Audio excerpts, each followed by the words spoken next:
Halo sahabat semua, salam sejahtera dan selamat datang di Forum Cinta Ratu Selasari. Arah yang hendak dituju forum ini hanya sebagai pelengkap pemahaman awal tentang hukum dan sosial. Semoga bermanfaat.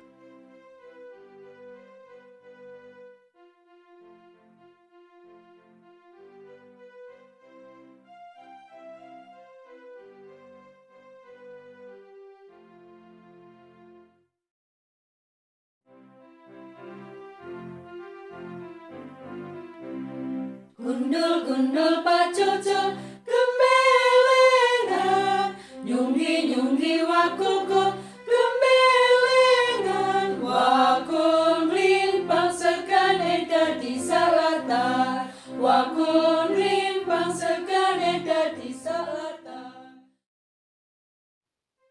Sahabat semua, mari kita perhatikan beberapa langkah sebagai berikut. Tionghoa di Indonesia.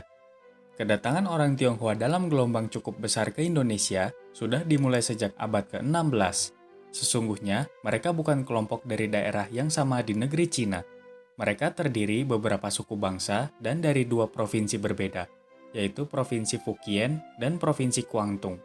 Dengan demikian, imigran Tionghoa membawa kebudayaan suku bangsa masing-masing beserta perbedaan bahasanya. Terdapat 4 bahasa yang dipergunakan Tionghoa di Indonesia, yaitu bahasa Hokkien, Teochew, Hakka, dan Kanton. Bahasa-bahasa ini memiliki perbedaan besar sehingga satu sama lain tidak dapat saling mengerti. Suku bangsa Hokkien dari Provinsi Fukien merupakan imigran terbesar dan memiliki kepandaian berdagang.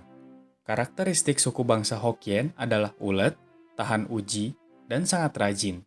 Persebaran suku bangsa Hokkien di Indonesia kebanyakan di wilayah Indonesia Timur, Jawa Tengah, Jawa Timur, dan pantai barat Sumatera.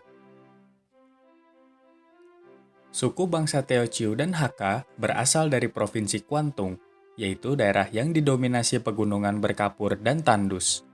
Kedua suku bangsa ini kebanyakan bekerja sebagai pada sektor perkebunan dan pertambangan. Persebarannya banyak terjadi di Sumatera Timur, Bangka, dan Belitung. Suku bangsa Hakka dapat dikatakan sebagai paling miskin di antara imigran Tionghoa. Karena perkembangan perkotaan, suku bangsa Hakka banyak berdatangan ke Jawa Barat pada akhir abad 19, sehingga kini banyak menetap di sekitar Jakarta dan Jawa Barat. Sedangkan suku bangsa Kanton, meskipun juga berasal dari Provinsi Guangdong, namun memiliki perbedaan cukup signifikan dibandingkan suku bangsa Teochew dan Hakka. Suku bangsa Kanton datang dengan membawa modal lebih besar dan keterampilan teknis lebih baik. Suku bangsa Kanton banyak bergerak pada sektor pertukangan, toko besi, dan industri kecil.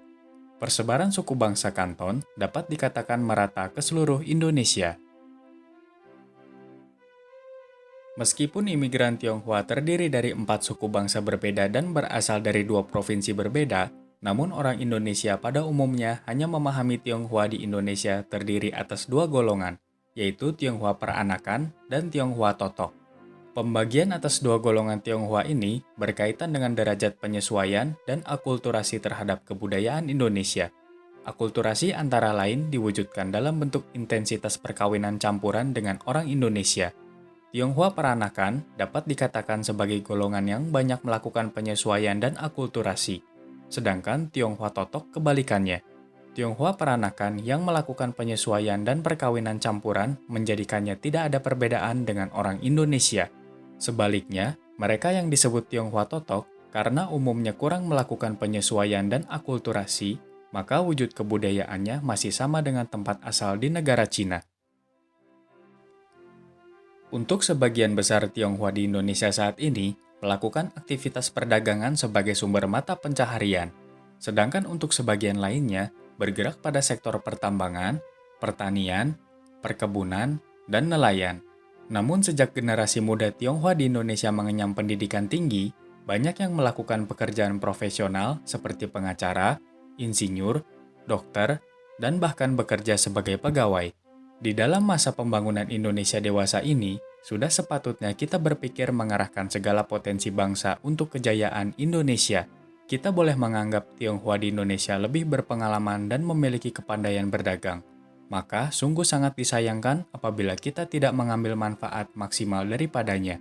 Sifat ulet, tahan uji, dan rajin dalam bidang perdagangan dari saudara kita Tionghoa di Indonesia sungguh bernilai tinggi dan patut dijadikan contoh.